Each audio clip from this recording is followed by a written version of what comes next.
નમસ્કાર ખેડૂત મિત્રો, હું મેઘધનુષ બાયો ફર્ટિલાઇઝર અમદાવાદ તરફથી અને આજે આપણે ઊભા છીએ મડાસણા કંપા, તાલુકો મોડાસા, જિલ્લો અરવલ્લી અને મારી સાથે ખેડૂત મિત્ર છે કૌશિકભાઈ પટેલ. એમને આપણે પૂછીએ કે એમને મેઘધનુષ બાયો ફર્ટિલાઇઝરની જે પોકાર બ્રાન્ડની પ્રોડક્ટ છે એ એમને પ્રયોગ કર્યો છે અને કેટલા વીઘામાં કર્યો અને આજે એમને શું પરિણામ મળ્યું છે. નમસ્કાર કૌશિકભાઈ. નમસ્કાર. આપે આ પોકારનો કેટલા વીઘામાં પ્રયોગ કર્યો છે? 5 વીઘામાં. અને કેટલા વીઘામાં નથી કર્યો? 5 વીઘામાં નથી કર્યો અને 5 વીઘામાં કર્યો છે. આજે આપણે અહીંયા તમારા પ્લોટ ઉપર નિર્દેશન માટે આવ્યા છીએ, તો તમારા હાથમાં જે છે એ કયા છોડવા છે? પોકાર વાપરેલું છે? પોકાર વાપરેલું છે. તો એમાં તમને શું ફરક લાગે છે?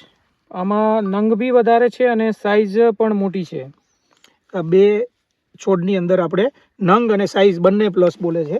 અને આ જે બે છોડ છે જેમાં આપણે પોકાર નથી આપ્યું એની અંદર આપ સાઈઝ અને નંગ જોઈ શકો છો. તો આ રિઝલ્ટ તમને પોકારનું મળેલું છે. તો આપ ખેડૂત મિત્રોને શું કહેવા માગશો?